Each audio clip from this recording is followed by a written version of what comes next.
And so if folks can repeat after me, okay?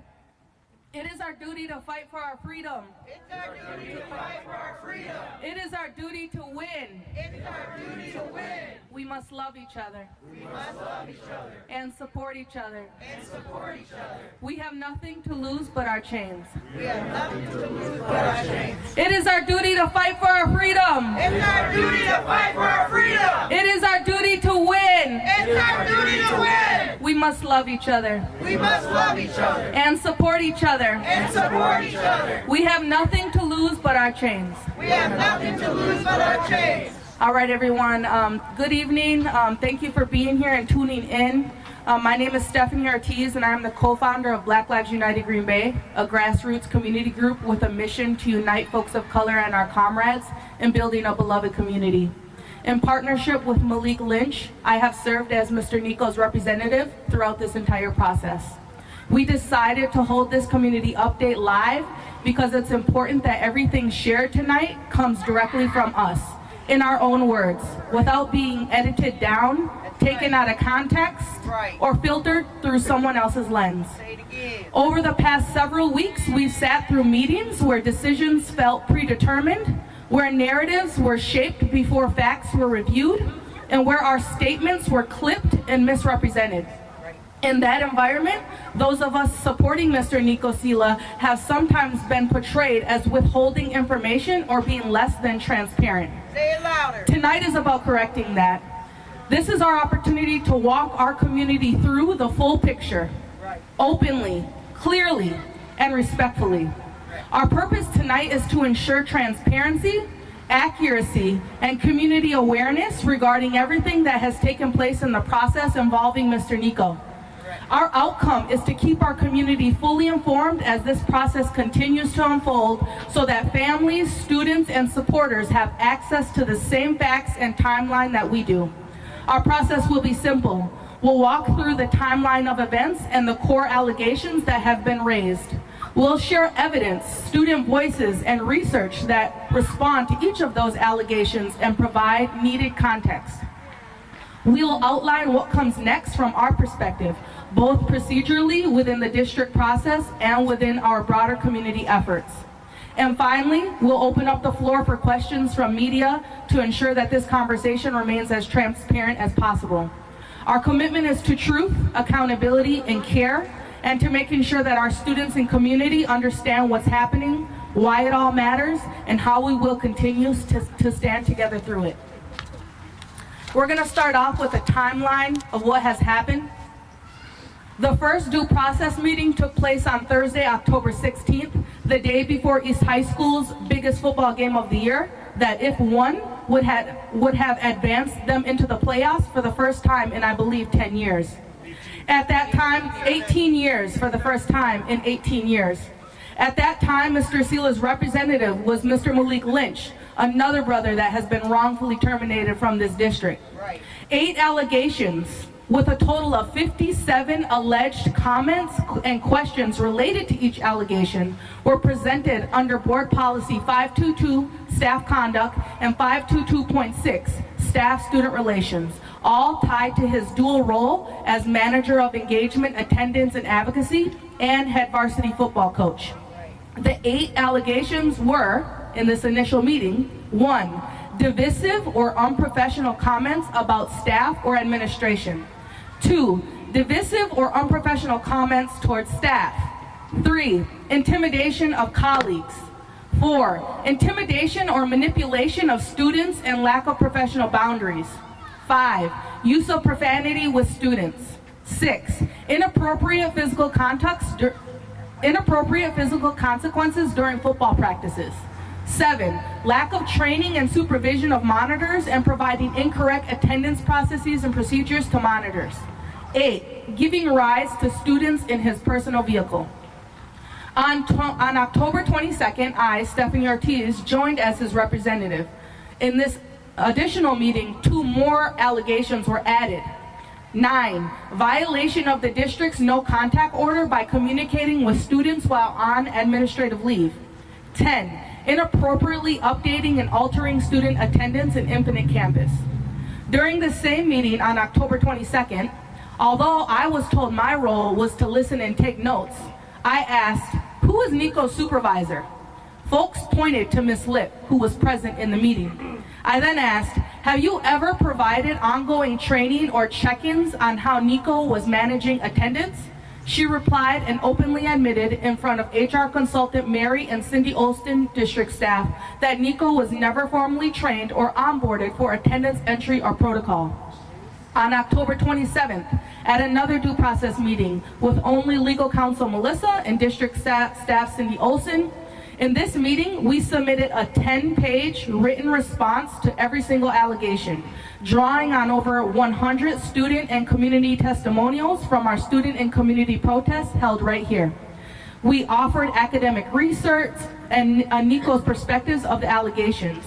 That meeting ended with legal counsel Melissa stating that nearly all the allegations were simply hearsay, and that we should come back and meet again to discuss any further inaccuracies in the investigation related to attendance and giving kids rides home.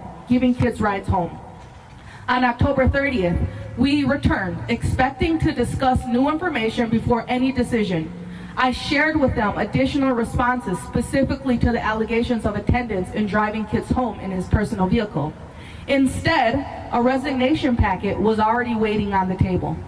The district offered a substantial severance package in exchange for silence and a commitment to never return. That's not reconciliation, that's risk management, and Mr. Niko will be declining that offer and continuing to pursue due process.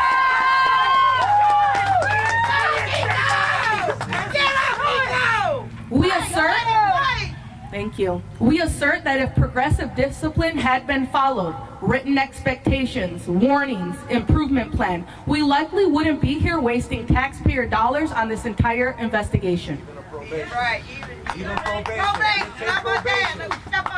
So that's the timeline, y'all. And now I'm gonna share some evidence that we have already forwarded along to school board leadership, along with handing this directly during the due process meetings. This information was not in the packet that we believe is getting ready to get sent to the school board, and so we want to offer this evidence in this space, and this will also be continuing to get forwarded on to the school board leadership. Regarding allegations 1 and 2, divisive or unprofessional comments about administration and staff, speaking truth about inequity is not divisiveness, it's student advocacy.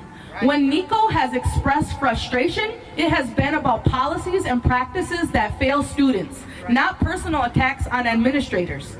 Any direct language Niko used came from urgency to meet students' needs and close gaps that the staff themselves have acknowledged. Some of our students offered the following quotes.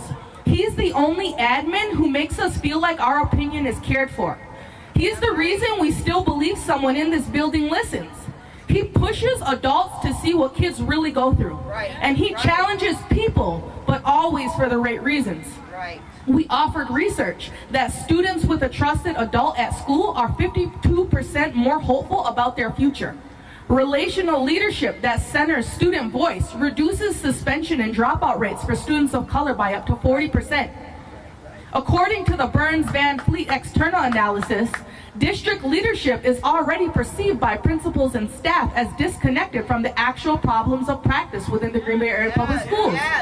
With a culture of distrust and antagonism between senior leaders and those closest to the students, Niko's words didn't create division. They exposed an existing fracture the district itself has yet to repair. Allegation 3, intimidation of colleagues. Niko does not hold power over colleagues. He holds responsibility for student outcomes. Clear role boundaries were never defined. When someone advocates strongly, it can't be misread as intimidation. We offered additional research. Ambiguous job design, like Niko's role, often breeds misinterpretation of tone and authority. Again, this same report, the Burns-Van Fleet report, an external analysis of our district, confirmed that cross-departmental collaboration was frequently difficult to bring to fruition in practice, and that the district culture encourages silos rather than shared responsibility. When leadership operates in silos, authentic collaboration is mistaken for confrontation. What's called intimidation here is really expectation, a push for excellence on behalf of kids. Allegation 4, intimidation or manipulation of students and lack of professional boundaries. The relationships in question are mentoring relationships built on trust and care. Students sought Niko out voluntarily, not out of fear, but because they felt seen. Right. They themselves offered the following quotes. He's the dad some of us never had. He helps us when no one else will. He makes us feel safe. We offered additional research. Consistent mentoring relationships lowers behavioral risk by 45%. Culturally responsive mentorship improves student belonging and safety. Same report, Burns Van Fleet report, documented a lack of genuine engagement on the ground in schools and antipathy between teachers and students and school leadership. In that vacuum, Niko filled the gap the system created, showing up where district leadership failed. These are protective bonds, not violations. Allegation 5. Right. Allegation 5, use of profanity with students in tone and language. Real talk is not misconduct. It's cultural fluency. What some call unprofessional, students experience as authenticity and respect. Student jokes. Student voices have said, he jokes, but never disrespectfully. He makes us better men. He shows compassion and care when others don't.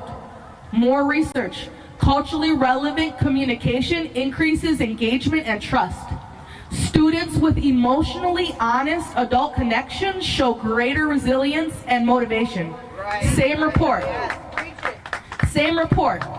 Green Bay Area Public Schools senior leadership fosters a climate that inhibits risk-taking and creative thought. The same culture that punishes authentic speech also stifles innovation and trust. Niko's communication style doesn't undermine professionalism. It embodies the relational approach that district says it values, but very rarely practices. Allegation 6, inappropriate physical consequences during football practices. As a coach, Niko's role includes discipline, conditioning, and accountability. There is no documentation of harm or injury from any player. Athletes described his practices as motivating, not punitive. Students said the following, he pushes us, but he always makes sure we're good. He believes in us more than anyone. Burns Van Fleet report, again, explicitly calls out the lack of consistent supervision and accountability systems across departments, particularly the absence of clear oversight frameworks. When systems lack clarity, normal coaching discipline is easily mischaracterized. This is not a failure of conduct, it's a failure of system consistency. Correct. Get it right, yep. Allegation 7, lack of training and supervision of the monitors in terms of incorrect attendance procedure information. For 3 years, Niko entered attendance exactly as directed and was never told otherwise. He routinely emailed leadership after making updates. He never received formal training or written procedures for Infinite Campus. The understanding he had of managing attendance is what he passed on to monitors. More research support. Role ambiguity is a systems failure, not an employee failing. Hybrid roles require clarity and support to prevent misinterpretation of duties. They don't understand that. Burns Van Fleet found widespread discrepancy in job duties, and that even the titles and expectations of district positions are often misaligned or outdated. This allegation reflects those same structural failures, not any wrongdoing on Niko's part. Allegation 8, providing rides to students in a personal vehicle. Niko acknowledges not filing vehicle paperwork. That's a procedure oversight. But parents were aware and often requested those rides because no other safe option existed. These acts of care are bridges, not violations. Parents themselves says, we trusted him as family. He gave my son a ride when no one else could. More research. Informal, trust-based mentoring outside of school raises college-going rates by 30%. Trusted adult relationships reduces absenteeism and increased retention. Burns Van Fleet study cited a disconnection between district leadership and school-level realities and recommended reevaluating overregulation that limits human connection. Punishing care only deepens that disconnect. When systems fail to provide safe options, community steps in. That's not misconduct, that's humanity. Right, yep. Allegation 9, the violation of the district's no contact order. After being placed on administrative leave, Mr. Niko was prohibited from contact with students the day before their biggest game of the year. For some of them, the biggest game of their lives, even those reaching out for emotional support. The limited communication in question came from students contacting him first, seeking reassurance and guidance. He did not initiate contact. He responded briefly and appropriately to prevent harm and confusion. For students who see Niko as their trusted adult, a sudden silence feels like abandonment.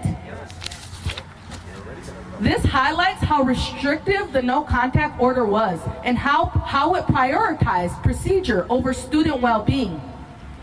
Research to back that up. Trusted adult relationships are protective factors against youth depression, anxiety, and self-harm.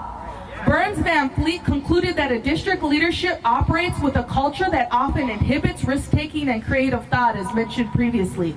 The blanket no contact rule exemplifies that, prioritizing compliance over compassion. Compassionate communication in the moments of crisis is not a violation, it's a moral responsibility. And the last allegation, allegation 10, inappropriately updating or altering student attendance in Infinite Campus.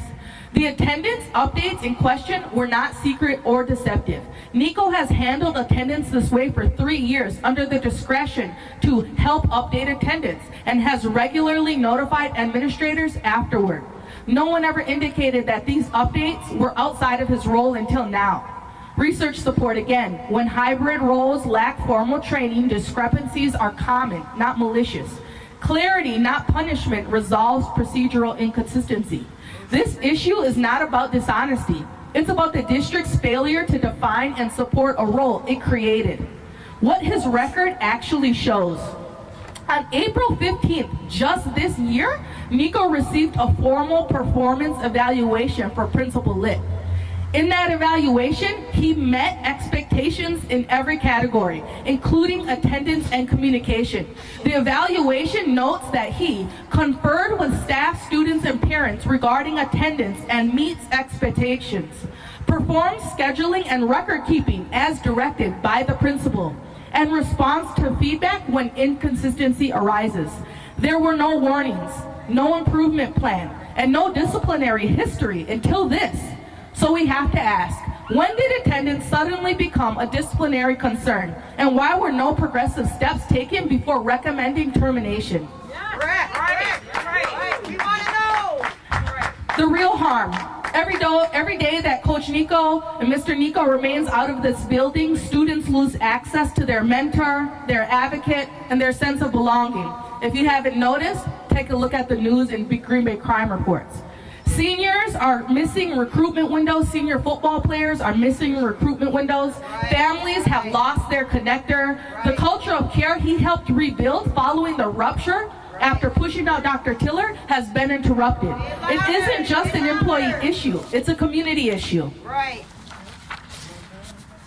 What we have formally requested from legal counsel in writing to the district, we requested the following. 1, a full accounting of what findings and materials will be forwarded to the Board of Education.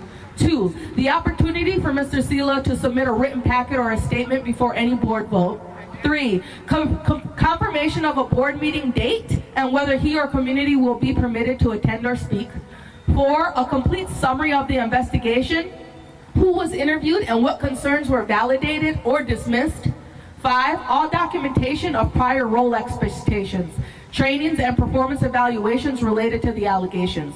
6, a clear record of when attendance first became a cited concern and what steps were taken before discipline.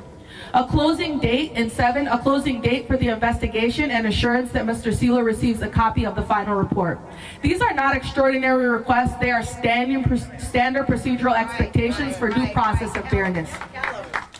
What we believe will happen next is we expect the district to respond to these written requests. From our understanding, the recommendation of termination will be sent to the Board of Education for review and vote. Our role as a community is to stay engaged, keep showing up, and continue advocating for the values we aspire to uphold: belonging, care, and accountability. In closing, tonight, I want to end with a message directly to our school board. You were elected because people trusted your integrity, your compassion, and your ability to lead with both heart and discernment. And right now, you are standing at a crossroads that will define more than one educator's future. It will define how this district moves forward from the deep fractures that have lingered since the departure of Dr. Claude Tiller. When Dr. Tiller was pushed out, a lot of trust left with him. Mr. Niko was one of the few who stayed behind to try to mend what was broken, to rebuild connection between students, families, and leadership. He became the bridge between school and community at a time when most bridges were burning. Since then, every time we've tried to take steps forward, that work has been undone by those more interested in control than collaboration, particularly by legal counsel, who continues to fracture trust instead of repairing it. But even with all of that, we have not given up on you, because our call tonight is rooted in love. Love for this district, love for our students, and yes, love for our school board, because we believe you are capable of courage. We believe you can see past the noise and center the truth. We believe you can choose people over politics and compassion over compliance. Melissa, legal counsel, herself said during an October 27th meeting that nearly every allegation was hearsay, and that the only two that would be referred to you were the rides home in his personal vehicle and the attendance updates. You now know that both are rooted in context, care, and role confusion, not misconduct. The Burns Van Fleet external analysis findings already told us what was wrong: a system marked by poor communication, fractured leadership, and the lack of trust between district administration and those closest to our students. Niko didn't cause that. He tried to heal it. The question now is, will you let him finish that work? We cannot let this district keep punishing the people who make it better. We are standing at another turning point. Do we keep building bridges, or do we allow them to be destroyed completely? This is why we elected you, to lead with integrity, to protect what's right, and to help this district live up to its promises. So we ask you, as neighbors, as parents, as educators, as a community that still believes in its leaders, to choose the path that keeps those bridges standing. Because you can't build belonging and restore trust by silencing our truth. You can't claim student-centered values while removing the only adult students say makes them feel seen. We are calling you back to courage, back to connection, back to community, because as our students remind us time and time again, East isn't East without Mr. Niko. But more than that, Green Bay isn't Green Bay without its people. We love this district enough to fight for it. And tonight, we're asking you to love it enough to do what's right and not what's easy. And that is to reinstate Mr. Niko so he can go back to doing what he does best. With that, I will pass it over to Chelsea Sila, and then we will welcome your questions from both the media and community. Thank you. I just want to thank everybody for being here, for showing up. It means a lot. The community support has been outpouring, and that just reaffirms Niko's goal and mission. I want to thank Steph for being a trusted representative for Niko and all the work she has done throughout this whole process. She has been there to field questions, navigate emotions, and provide support to Niko and our community. Branching off of her infrastructure of transparency and data, I too have a few comments that I'd like to make. And again, the district doesn't hold any jurisdiction over me. I'm speaking on my own behalf. I would also like to point out that Niko's not been afforded the opportunity to defend himself in a fair manner, as he was treated as an opponent rather than an employee since the investigation started. If this was not a biased situation, then he should have been able to access all of his records. He should have been able to go into Infinite Campus. He should have been barred to communicate with anybody. He's on paid administrative leave, so he's still an employee. while the district gets weeks to dig and respond unequivocally to the community. I don't think it was very fair as an employee that you were trying to protect that you couldn't address the community with just stating simple facts that wouldn't have given anybody. They don't have them. Tell them to find them. So the basic thing, Niko has not been given due process and was essentially coerced at the last meeting to take a resignation option if he wanted to speak to the community. The narrative during each meeting was changed. Exact wording from a meeting on 10/27 from Melissa Thiel was that they gave him information that he could use to further help his case. The district is also giving you an opportunity to respond to these allegations. The district will take into consideration your response to these allegations and make a recommendation to the Board of Education with respect to your employment with the district. That wasn't the case. On 10/30, they were instead presented with an ultimatum of resigning or the district's recommendation of termination to the board. The paperwork was already printed up. The board, unfortunately, is only provided with what the district picks and chooses. That's why it's so imperative to bring forth these concerns, facts, and research and character references upon relating to Niko directly to the board, because we don't really know if it's being handled. Especially if you're facing a similar situation, because we've had numerous teachers and coaches reach out to us who are going through the same thing or who have experienced the same thing. And so I'm going to direct this towards the district.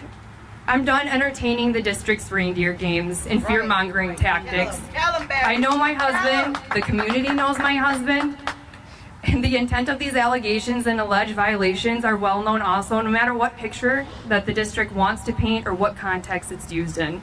They threw mud at a wall and it didn't stick. Right. Instead of admitting their faults, they buried their heads in the sand and dug themselves a deeper hole. The community is absolutely catching on, and those who have known have been bullied to be complacent or silenced. The district has a huge $3.6 million budget deficit. And I can't imagine that giving employees a substantial ultimatum, such as a resignation with severance pay, helps this matter. History cannot be undone. The bond that Niko has built within the community and student body will not be undone either. A commonly used phrase by the district, we will be resilient. That we will. To the district, you have united our community. Right. Tell them. You have brought strangers together. You have made us stronger. The district has turned a travesty of a situation into a movement. Unity in large, diverse numbers can absolutely be intimidating, especially to those who disagree or hold authority. It may even feel threatening because it shows that individuals are willing to move together towards a shared purpose.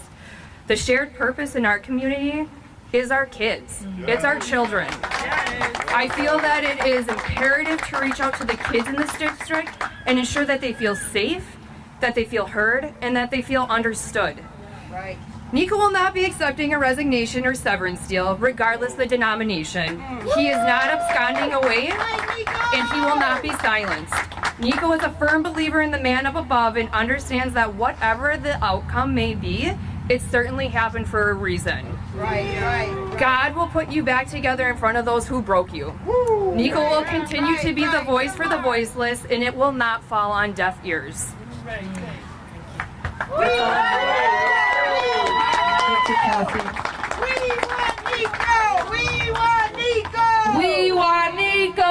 We want Niko! We want Niko! We want Niko! We want Niko! We want Niko! We want Niko! We want Niko! We want Niko! We want Niko! We want Niko! All right, y'all. So at this time, we will field a couple of questions from the media. We'll start over here to the left and work our way to the right. Any questions from over here that you'd like to ask us at this time? Yeah, so can you kind of clarify, you said that Niko was initially told that he was going to get an opportunity to respond to the allegations, and then you said a few days later that wasn't true. Can you kind of go into that a little bit more? That's exactly right. I attended 3 meetings as Niko's representative. In the very first meeting, I was not able to speak. I was told that my role was to sit there, take notes, and listen. I pretty much did that. I squeezed in a couple of questions related to his supervisor, Ms. Lip, the principal, relating to training, which she openly admitted in front of everyone that he never received any. That was the only question I was able to get in the very first meeting that I attended. Second meeting, that was an opportunity for us to come back and respond to all of the initial allegations. Remember, there were many. At that time, she told us all of those allegations were hearsay, but they also gave us an opportunity to have another meeting because it went quite long. We were in there the second time for almost an hour and a half, responding to every single allegation. Since that meeting went long, we were asked to come back again. That was the last meeting on October 30th, and she gave us the opportunity, along with student records, to reply to any inaccuracies to any of the information that so far was provided to us. We did that. We did our research. We looked at the documentation. We looked at, all of the information that was provided to us. We came ready on October 30th to respond to additional allegations and to inaccuracies in the paperwork we were given.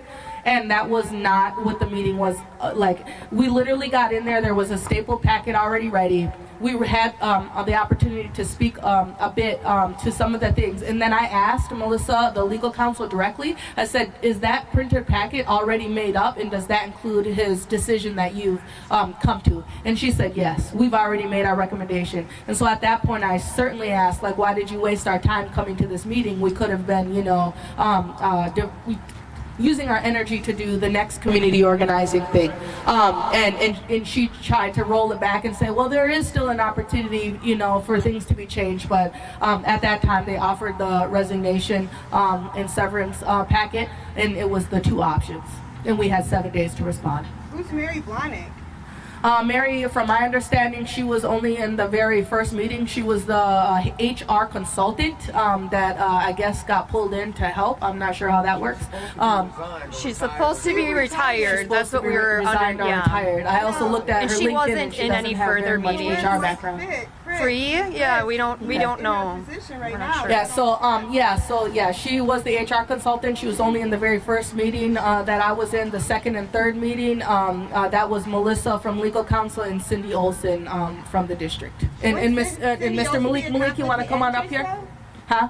Wouldn't Cindy also be a conflict of interest, though? I do know that she is social media friends with some of the folks that brought forth allegations, yes. Sure. One other question. From your understanding, did Niko ever enter attendance information incorrectly to improve student attendance? Is that something that you know happened? I am not sure. What I will say is that repeatedly, and this is in the information, he continued to reach out to other administrators, like the athletic director, who was in charge of overseeing all attendance for athletes and looking at attendance for athletes, and he continued to let his superiors know, his supervisors know, that he was updating attendance. At no point was and he was doing it the same for 3 years. Never at any point was he told that he was doing it inaccurately or favoritism or anything like that. And again, going back to his performance evaluation just in April, he met expectations as it relates to his record keeping and his attendance tracking. So it doesn't line up. It doesn't make sense. I mean, who's the athletic director? Steph Matthew. Any more questions? Just one. Was you said Melissa Steele-Collar said it was hearsay. Is that like a quote? That is a quote, Yes. from Melissa from legal counsel. And that is at the point where she said, Mr. Niko, the only allegations that are going to be presented to the board are related to attendance, managing attendance, and related to personal rides in your personal vehicle. And again, that was a lie, because in the packet that is now being perceived as his recommendation for termination, it also includes him violating the communication agreement that they, put him in, the attempt to silence, along with other things as well that were part of those allegations. Did you have something? I was going to just say about the 3 years that he's been doing it the same for 3 years. Absolutely. Yep. Using these allegations against Coach Niko, have they talked to students or parents or anything to find out anything? Or I did. Are We're they not doing what they want to do, not realizing we pay them. They don't pay us. We pay them. That's right. School districts got to learn that they don't get their paycheck from nobody but the community. Absolutely, And if absolutely. the community can't speak on them, then they need to step up out of that office because what they're doing is wrong. That coach helped my son graduate. If it wasn't for him, my son wasn't going to school. He stepped up and had him go to school. Absolutely. He helped him graduate. Absolutely. What they doing is wrong to these students. Absolutely. And these students need to talk to them and let them know if they got to go and stand outside their office, they need to do that. Absolutely. And I did ask Melissa directly because I didn't see any student voices reflected in the documents that she gave us that were going to be forwarded on over to the board. So we've been doing as a community the last protest that we held. You remember the sticky notes and all of those quotes? Those were quotes that I was referencing in my document in my update today. And all of those documents have been forwarded directly to the board just because of, again, how this process has unfolded and how they're picking and choosing what they want to include in their investigation and you know, what they're leaving out. Well, we need to Thank you. fire them. You hear me now? I know there's some voting going on soon too Good, for some good. of our Fire. elected officials. Coming across, I can't really see with the lights, but whoever's. I don't know if some of the students wanted to weigh in as well, but I was just wondering, in the time that Coach Niko has been on administrative leave, and especially the last week when you got the news last week about kind of the decision that's being made, how has that affected kids at Green Bay East? Are you seeing that kids are less wanting to come to school because their guy isn't, you know, at school anymore? Are you seeing it in the classrooms where, you know, kids are acting up, or can anybody kind of just speak on that? I'll pass this question to some of the students here if anyone's comfortable answering that. What I have seen and what I have heard from family members of students is that lack of motivation to be involved in school right now is way down since Mr. Niko has been absent. I will say that I've heard that several times. The students, anybody want to speak to the student morale? Here we go. Okay. All right, here we go. And you want to see your name too? My name is Ali, Ali Abdi, and one thing that I've seen is like more kids just like wandering around, like disturbing classes and just like being more of like, I guess, like a nuisance without Niko being there to really monitor the halls or anything, or really control anything. And just like the morale of the school is just like more somber without him. And it's just like not the same. Like a piece is missing. Horrible. That's what Horrible. yeah, that's crazy. Bring Niko back. Thank you, bro. My name is Lakira Donegan. I'm a junior at East High School. I just feel like without Niko there, it's not a family. Like, I feel like when he was there, like, everybody was connected, and like in the hallways, it's just more, I've seen people that he literally put together and they went to class, they did everything they were supposed to do, and now that he's gone, they feel like they don't have to do those things. They don't have to go to class, they don't have to do the work, they don't have to come to school, and just without him there, it's just, yeah. Thank you. Next question. I guess, are you allowed to disclose what was offered to Niko in that severance offer? Yeah, Coach A Niko. substantial amount. Yeah, it was a substantial severance packet. Did you ever entertain it, or was it always a no-brainer that you were gonna, fight this? From the jump, Niko said right away, it could be an island, because he's Samoan. I will not be taking any resignation or any type of severance package, because Fight, Niko, fight. what would my mission be? If I tell my boys, if I tell my girls, if I tell my students, if I tell people around me in the community that you can't give up and what's right is right, he's a leader. Niko's a natural born leader, and he would absolutely be going back on his word. So no matter what the outcome, it's a win-win for us, because if he unfortunately ends his time here, there are multiple opportunities for him. He's always going to be able to work with the kids. That's all it matters. Right. So no, he never ever once blinked at it. Next question. Have him open his own home school. Community schools. Right. Next Community question. home school. Anyone in here in the media? If let's say Niko is ultimately terminated by the school board, and he said he wants to continue to work with the students. Have you explored any ways he could do that? Any ideas, things he wants to do? Yeah. There is a lot of opportunities. We can't tell our plans too soon, you know. That's when the devil does his work. But we just know that there's a lot of community leaders that are engaged in the type of mentoring support that Niko is great at. And there's going to be several opportunities available for him. Whether he continues in the school district, there will still be those opportunities. Whether he's not in the school district, he'll have more time on his hands.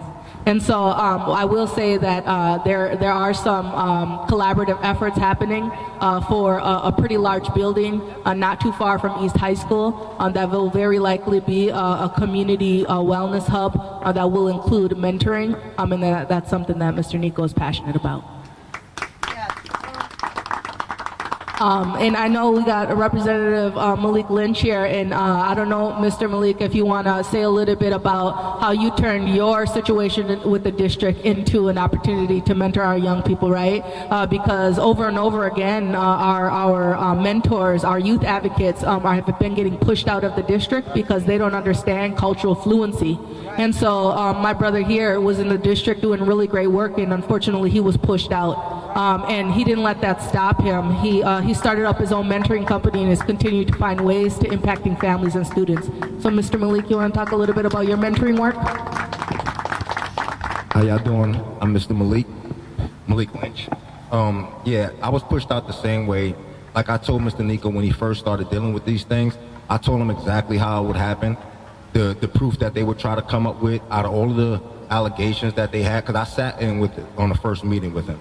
So all of the allegations that they had, I knew it was just crap, and then they were going to try to find at least 2 things to stick so they can protect their tails and go through the policies and procedures in order to let them go. And like I told them, the same thing that happened with my case, I just didn't allow them to silence me. They tried to put me on the paid administrative leave, telling me not to communicate with certain individuals and things like that. But like I told them, some of the individuals that I worked with, I've known them prior to me working for the Green Bay School District. And I just stood on the whole belief of you guys don't own me. I'm not gonna allow you to tell me who I can talk to and things like that. So I ended up going on vacation, and they called me in for a meeting, and I'm like, look, I'll talk to y'all when I get back. I moved on my own too. I didn't allow them to force me into a meeting, force me into an interrogation and things like that. But yeah, it's the same number that they're trying to run on Mr. Niko. So when I sat in that meeting with them and I heard all of the allegations and things that they tried to run off during my meetings and things like that, I just knew it wasn't right. I knew that they didn't have any proof, any leg to stand on, and they were just going to do anything that they could to protect their tails and paint him to be the bad guy. And he's just not that. I've known Niko for over 8 years, maybe 10 years or something like that, and I've only known him for doing stuff like this, good things for the community. Who's gonna give turkeys this year? The man gives out turkeys. He's a good guy, and they're doing him dirty. They're doing him wrong. They're not. The district has to do a better job at putting people in power that's gonna make better decisions for our kids in the community. Because what they don't understand is there's a whole community over here that's hurting because of one individual that's gone right now, and they're not doing anything to make it better. These kids, our kids, already deal with enough stuff. So for them to let go of the coach the day before the biggest game of some of their lives, like Ms. Stephanie said, it's a horrible decision for them to do on their part. They could have waited till Monday, and he begged for them. He begged for that. He asked them to wait till Monday before they made the decision. They chose not to. With everything else that the kids got going on in their life, they gave them another thing to deal with. And it's just sad, man. I just hope that they make a better decision and bring Mr. Niko back, because the community needs him. Thank you, Mr. Lynch. Any further questions from the media? Question here. Do you feel that there are alternative motives for the district beyond just trying to follow policies or enforce policies in this case? I think it's a huge power play. Again, I think that there's some motives of jealousy when you see people like Mr. Niko, especially people of color in emerging leadership positions that are having an amazing impact on the kids.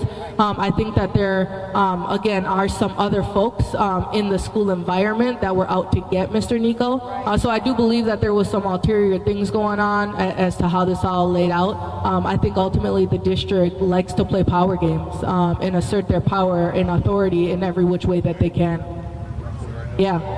And I just want to say one more thing. Like his peers that he works with, one of the things that like really hurt me, like none of them came up to speak about his character. You know, they've worked with this man for 3 years or so, and you know, like at bare minimum, let's say they don't know about the allegations or what's going on and things like that, they can at least speak on his character, on the type of person that they've been working with for the last 3 years. And nobody came out and spoke about that for him. You know, and like even the people like that he worked with directly in the office, his fellow admin team members. Like I've been with you guys for 3 years. Like no one can speak on my character at all. Like that's just it's really hard to believe, and it's just not right when I know that Niko's done jumped in front of bullets for these people. He done stood up for them and stopped parents from coming in and wanting to strangle them and all type of things. But nobody can come up and speak for him, and at least just on his character, on what type of individual he is. Just that. I don't need anybody to get into any allegations. Just speak on the type of man that he is. And everybody refused. They just left him out to dry when I know that he wouldn't have did that to them.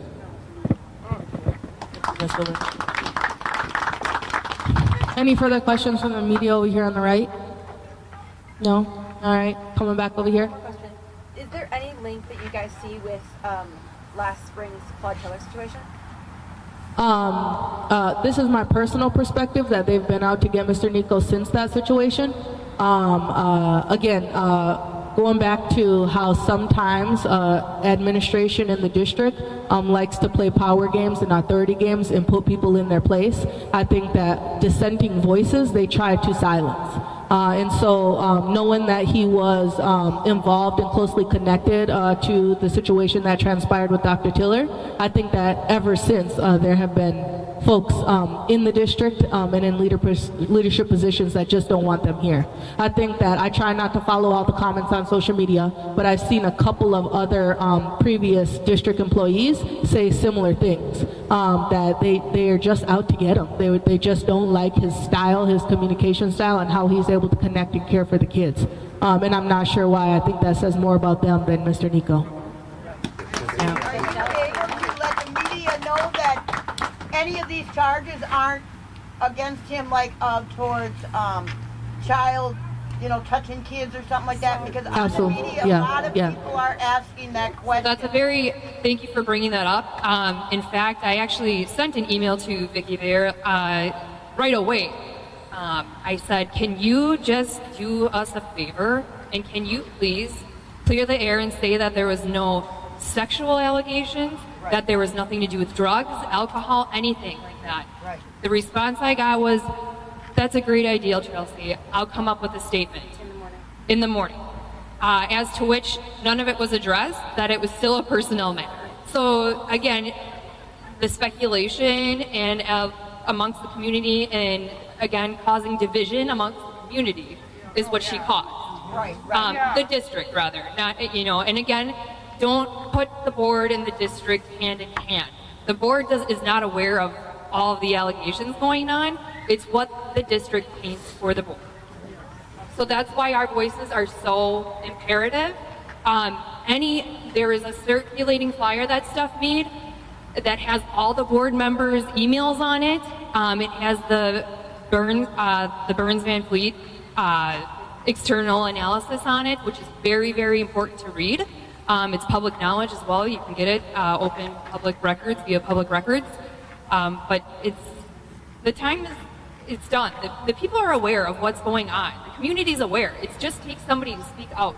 And that's Niko, again, putting the team on his back. Right. He is going to get us to the other side of the bridge. The bridge is out right now because of the district. They keep putting themselves in the middle when we're trying to get our community to them. Right. We're trying to get there.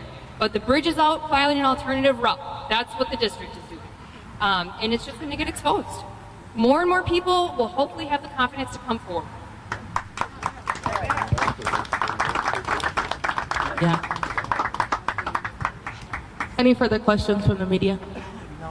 I got one more. So, said that Niko will have plenty of opportunities, if he is terminated, he'll have plenty of opportunities to help the youth. And throughout has said things that like the district has done this in the past or has using power plays, things like that. Then what made it the right decision to try to stay if he can still achieve his goal of doing other things? If that makes sense. He loves his kids. He loves his kids. Yeah, that's his sister talking there. He loves his kids. Absolutely. Yeah, absolutely. The voice of the voiceless is what I heard. Absolutely. Yeah. He's the voice of these kids because sometimes these kids don't have voices. The students right now are his family. Absolutely. If you have no staff to Proven turn a to, point. you turn to Niko. That's Absolutely. the bottom line how it was at East High School. He's proven a point right now, and so that's why to us it doesn't matter what the outcome. Unfortunately, you're going to have the district's going to have to explain it to the whole community, right? So it doesn't matter to us. Like, it's just Niko trying to prove a point and get to his boys and his students in the community that you guys stand on business, yeah? And don't, again, whatever comes our way, we'll overcome it, and it'll just lead to brighter endings. Get back down from what's right. Any other further questions? What's immediately next? Immediately next is we wait for the district to recommend termination to the board, and while that happens, we continue to spread awareness about the petition that's circulating.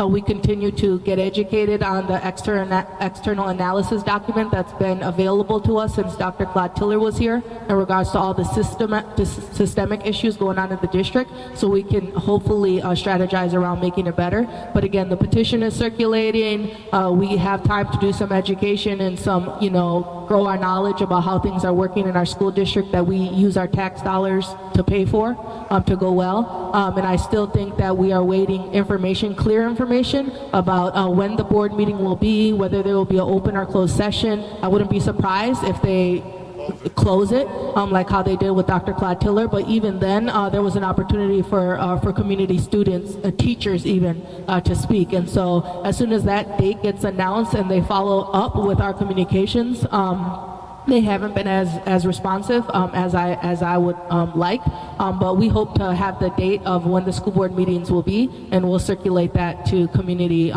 as quickly as possible, so that we can show up and for continued support for Mr. Niko being reinstated.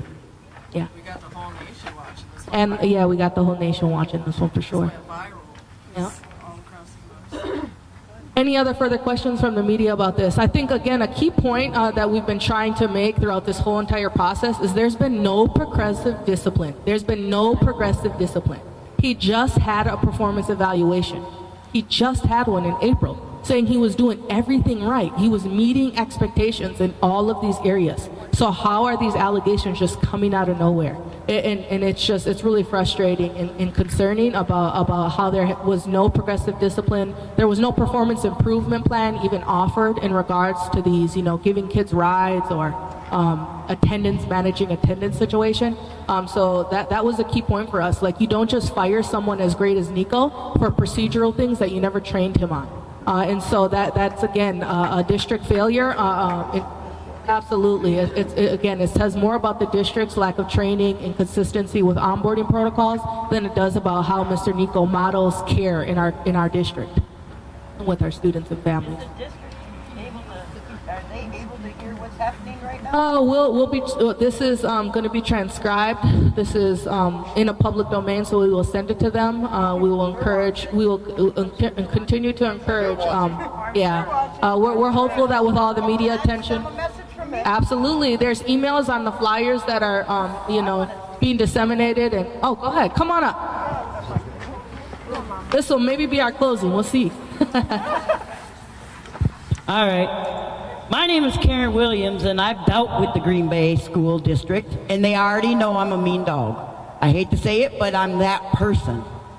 My thing is, do they not realize what East was like? Do they not know what it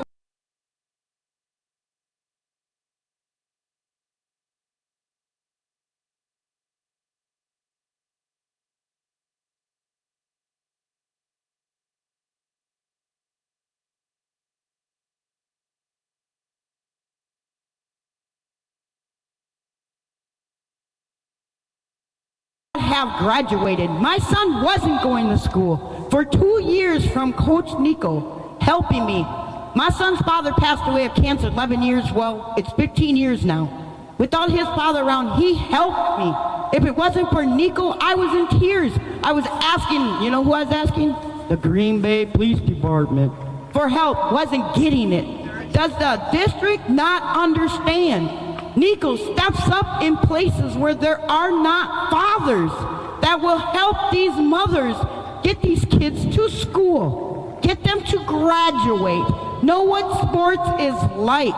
They had them out there doing these community work on Saturdays, building these houses right here down the road from East.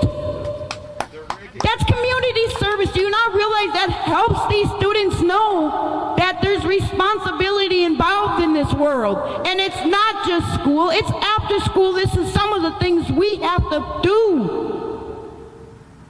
Please think about what you're doing to these students and not what you're doing to yourselves, because these students need us. They need them. They need parental guidance to help them. And if you fire Coach Niko, believe we're gonna march on your doorstep. Thank you.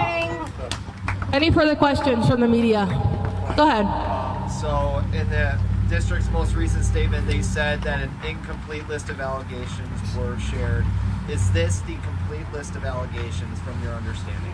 That was the example that I was giving. I didn't really appreciate that. They were essentially saying that Malik and I were dishonest, and we have not been dishonest. We've asked them, we've given them permission. What we shared today, in person, absolutely. And I was absolutely treated like a crumb in a cookie jar. I was absolutely treated disrespectfully, saying, what was my business? Why was I here? It was very unprofessional. When it never had to get to this extent, ever.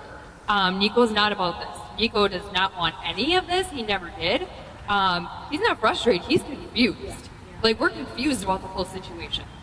Ultimately, and we thought, like, you could talk as people around a round table and move forward and progress and help these kids and continue, and it's not been that. We know the agenda now. There is definitely a different agenda amongst the district versus what our teachers are doing here. We have some amazing teachers here in the district who are also fear-mongered, and you're reaching out too much. Either you want them to reach out or you don't.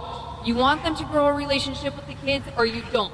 There is no, it's a gray area. And again, if the narrative fits or if the shoe fits at that time for that policy, then that policy is valid. But if they don't like it at that time, it's not a valid policy. It's very unjust. And just to be clear, today was a recollection of all of the allegations. The only representatives that have been there to support Mr. Niko has been my brother Malik Lynch here and myself. From my understanding, Mr. Malik only talked to the media one time after that very first meeting, and that was all of those ridiculous comments that now have been deemed hearsay. And again, those were summaries of the 10 allegations that I said today. Those were all from that initial meeting. When I got called back in a second time, that is when they brought up the other two allegations, that he violated the no contact order and he was not managing attendance accurately. And that he kept, and we kept on saying, like, well, what's coming next? Like, you all are fishing, right? And so I didn't talk to the media after those second round of allegations came out, and so I don't know what they were referring to by representatives being dishonest. And so that is another reason why we wanted to hold today's space, to really start from the beginning and go to the end about all of the information that we have available to us regarding the allegations. Anything else? All right, y'all, and you can repeat after me. It is our duty to fight for our freedom. It is our duty to win. We must love each other and support each other.